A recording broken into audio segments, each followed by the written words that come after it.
Are you wanting to get back to running postpartum? But the idea of hurting yourself plus taking care of a new baby is making it so you never actually start.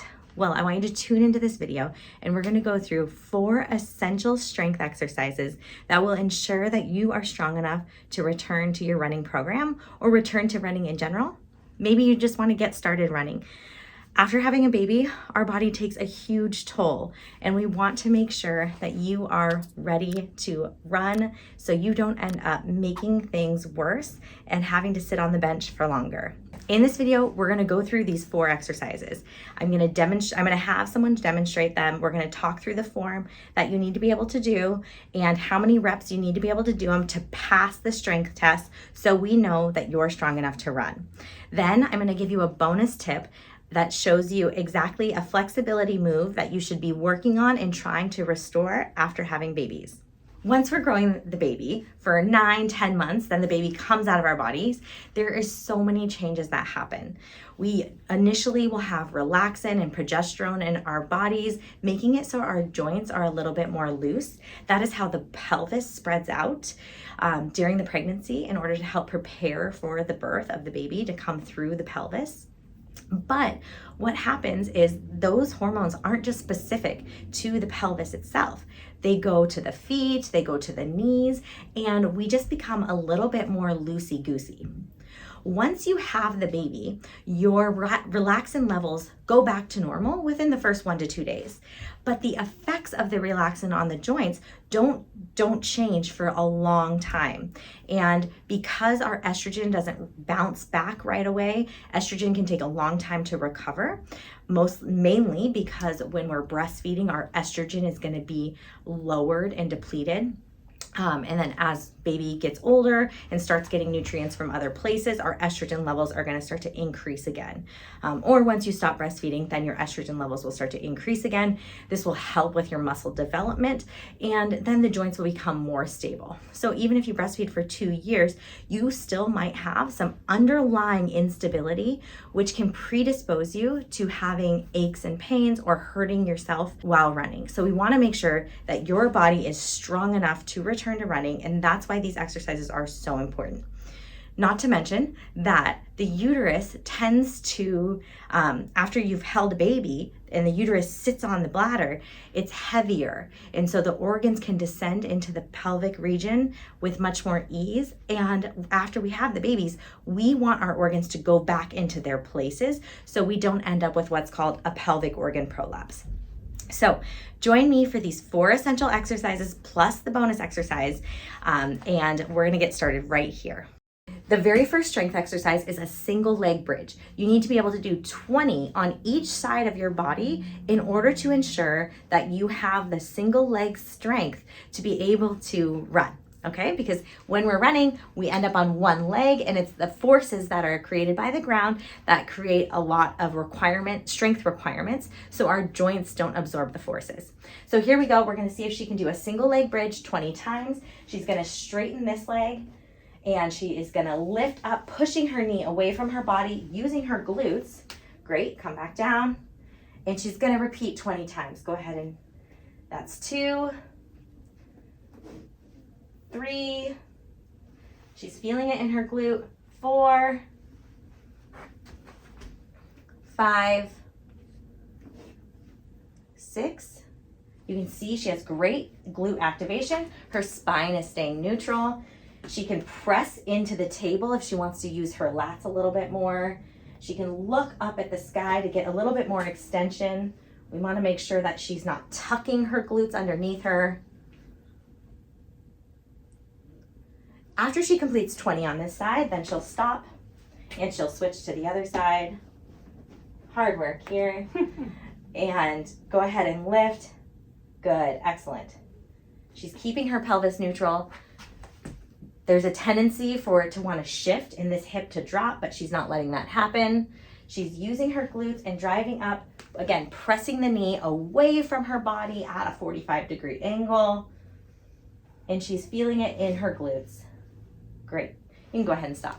So that is the very first exercise. Now, if you're not able to do that, then maybe you're not able to run yet, and that's okay. You can start by training with this exercise and just utilize it in your strength program so you can make it all the way to 20 reps. Running is an endurance exercise, so we want to use these high repetitions to make sure we're ready for running itself, and using high reps shows that the muscles have the endurance to endure a longer run. If she's not able to even do a single leg bridge, a great starting point, because a single leg bridge is very strenuous on your pubic bone and on your SI joint. And so if you haven't recovered those postpartum, then you're not ready to run. So a good starting point would be to do a double leg bridge, and she could just train doing a double leg bridge demonstrated here, pressing knees away from the body, using her hands into the table, utilizing her glutes, coming back down, and go up again. Beautiful. And she could train just repeating this motion, making sure she's not feeling it in her hamstrings too much, really making sure she's feeling it in her glutes. Sometimes when you do this, it helps to push through the inside arch of the foot, and that can help stimulate and turn on the glutes a little bit more. Take a break here. So that would be an alternate. So if you're not strong enough to do the single leg bridge, do the double leg bridge to start to train up to be able to do and pass the single leg bridge test. Our next move and our next strength test is a single leg calf raise. So she's gonna have to stand on one leg here, making sure this isn't painful or uncomfortable. Then she's gonna go all the way up onto her tiptoes and come back down slowly. And she's gonna do this 20 times. Go ahead and do a few reps. Good. She's making sure her core is locked in. She's feeling it through her calves. 20 repetitions on her left leg, and then 20 repetitions on her right leg, making sure this is pain-free, but she can do 20 reps back to back to back. Go ahead and stop and switch sides. Great. So you should be able to do 20 reps on each leg before progressing into a running routine. Our next exercise is a single leg sit to stand. This is a challenging exercise as it's a single leg squat, essentially, and you have to be able to do this with good mechanics, and we need to do it 20 times to pass the single leg sit to stand strength exercise in order to be able to run postpartum. So here we have Victoria demonstrating this for us. Here we're gonna do a single leg sit to stand. She's standing on one leg, she's gonna lower down, sit down, and then she's gonna stand up. And she's gonna do this 10 times. And so one thing I'm looking at as I'm looking at her knee is wobbling in and coming back out. So I'm gonna say that she is not actually passing this test. We wanna make sure that the knee stays locked in here and sit down. This is a very challenging exercise, but it just shows you the strength that you need to have to run. And now that I made her aware of that, she was able to correct it some. And it's making her use her glute. And I know this sounds a little counterintuitive, but again, pushing through that inside arch of the foot is gonna help her recruit her glute and sit back down. Okay, if she can do 20 on this side, then we'll test 20 on the other side. Go ahead and switch sides. Sit down. Same thing, you saw that wobble in the knee. We're gonna try and make that really still and see if she can do 20 on this side. This is probably the most challenging exercise to pass the strength test. So you know that you're ready to run. Beautiful. And she's not using momentum. She sits down fully and then stands up. There we go. And come back down. Great. Okay, so doing 20 of those on each leg is going to be really important, and make sure you can do those. Now, again, just like the bridges, if you're not able to do 20 single leg sit to stands, then let's practice with a double leg and just do a regular squat. So here, she's gonna go into a standing position, sit to stand, and sit back down. And we know that we need high repetitions, so she can just bust this out until she fatigues.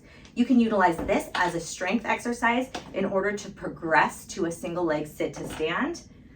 If that gets so easy, or she does 40, 50, 60, and she wants to start to practice to go to single leg sit to stands, she could always go 2 legs up on the way up and then go to 1 leg to squat down and demonstrate that again. 2 legs, demonstrate down. So 2 legs on the way up, 1 on the way down. That leg got a little weak. There we go.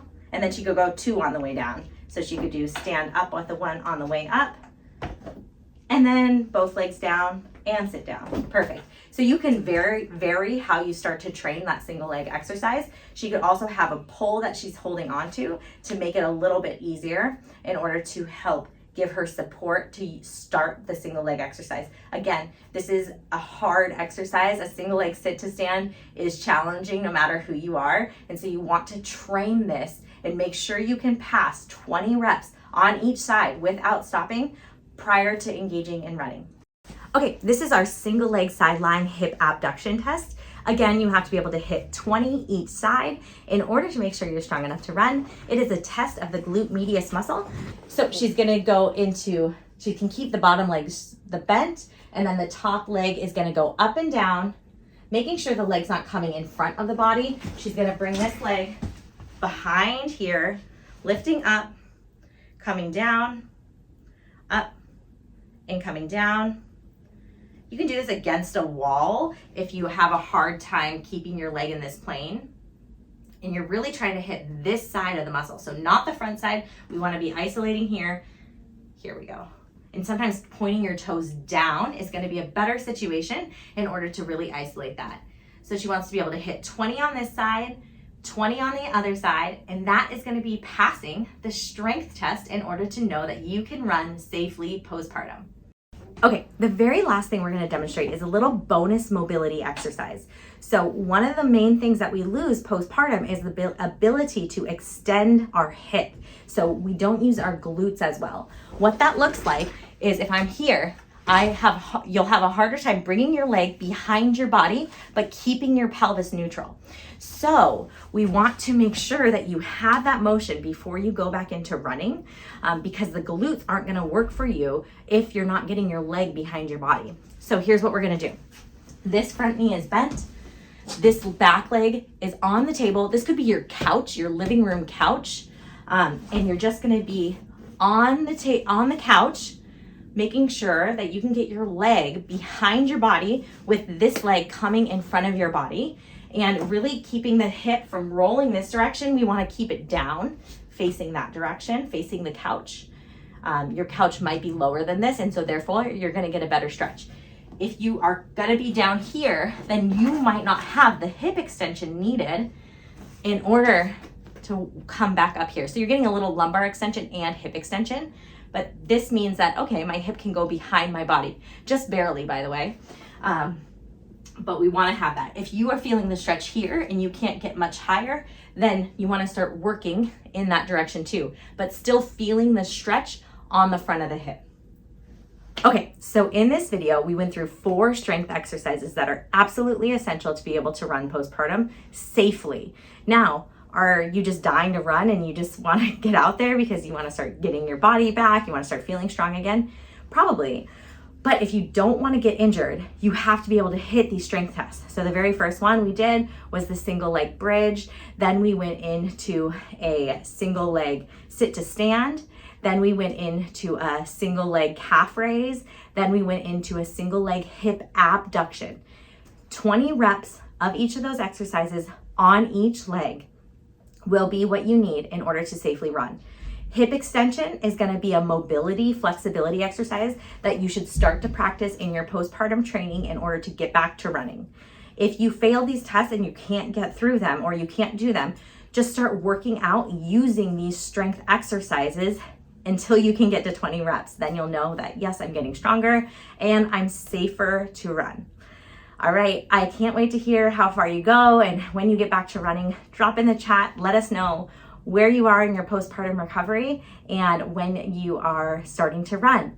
And earlier is not better. I've done it 2 times wrong the first time, trying to start running at 4 weeks one time and starting running at 8 weeks another time, and that just made my prolapse worse, even though I felt ready to run. This time, after my 3rd baby, I am now making sure I'm still in the process of transitioning to running at 2.5 years and really focusing on being strong enough to safely run so I'm not wearing out my joints and I'm not creating my pelvic organ prolapse to get any worse.